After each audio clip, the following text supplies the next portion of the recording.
Hi, my name is Christina and I am your librarian here at Christina's Bookshelf. And today I am bringing you kind of something different. I am bringing you a kind of probable ending, is what I'm going to call it, to Oliver Twist. The name of the story is Fagin's Boys, the further particulars of a parish boy's progress. So we have Oliver Twist. And if that's not telling, it's a historical piece. And this really isn't such romance as it is queer fiction.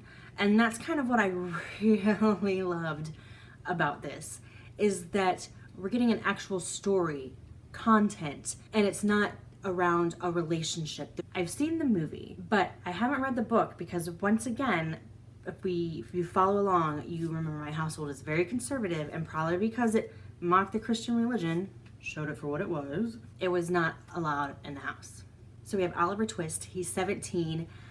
His Uncle Brownlow has recently passed, and now he has to figure out what he's going to do with his life. Because Mr. Grimwig will never see Oliver as a human being. He will always be subpar, an orphan, a thief, just, kind of an all-around gangsta. Some people kind of come to Oliver's rescue knowing, how Mr. Grimwig is, and he gets set up with an apprenticeship.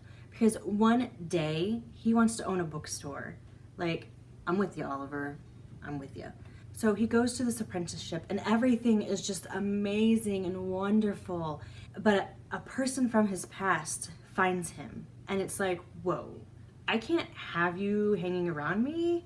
We can't be seen together. But this person continually haunts Oliver. Oliver is getting in trouble for being seen with this person.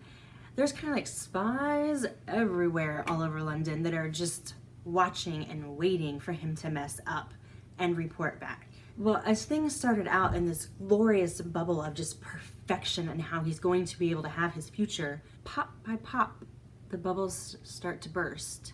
Things start to happen. Oliver is kind of seeing the real world and how it is. He's lived in horrible surroundings, deplorable places, done, bad things, but he is still a human being, and he is seeing now exactly how others see him, how others see the world, and he's not liking it, and it just kind of festers, and he's trying to be professional, and he's trying to hold it in and not do anything until finally it kind of explodes and tears Oliver's world just completely apart. And the one person he tries to stay away from is the one person he can't get away from.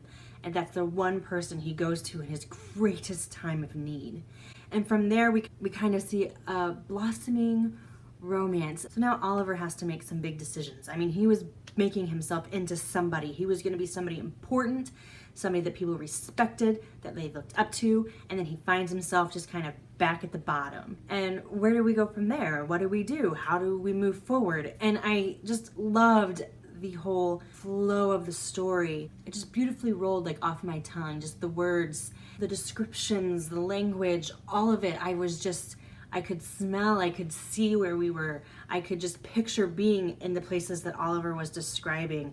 All of it was just kind of a breathtaking experience because you hardly ever get the full, immerse yourself into the book. I can place myself in settings, I can see myself being here and there, but to actually be able to sit and close your eyes, and when you open them after reading it, you can change your surrounding to where you are in the book. And for me, I thought that was just absolutely fantastic. So Fagin's Boy by Christina Pilz, I'm giving 5 stars because I could not get enough. And to stop and just place yourself there and let yourself relax in the surroundings, but at the same time, you're angry and you're hurt.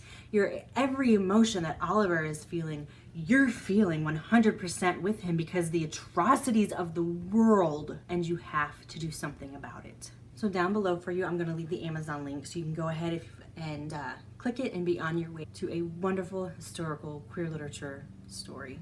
If you've enjoyed my review, I'm going to ask that you help me with that YouTube algorithm and give me a like. Leave me a comment. I love to interact with all of you guys, and go ahead and hit that subscribe button.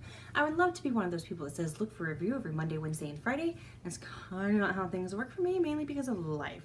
But that's the magic of the subscribe button, is that you will get a notification when I have a new review out for you. If you like me and think this chick's pretty awesome, down below I'm gonna leave my website, my Facebook page, and my Twitter. If you have a book or an arc you'd like me to read / review, you can request via website. Fagin's Boys, Christina Pilz, out now, 5 stars. Bye. Hi, my name is Christina and I'm your librarian here at Christina's Bookshelf, and today I am bringing you Immortal Writers by Jill Bowers, published by Blue Moon Publishing, and wow, just freaking wow. The storyline for this was so good, but the concept of this book was just great. Premise of Immortal Writers. Let's get this out of the way before I just start gushing and you're like, what is it about? It is about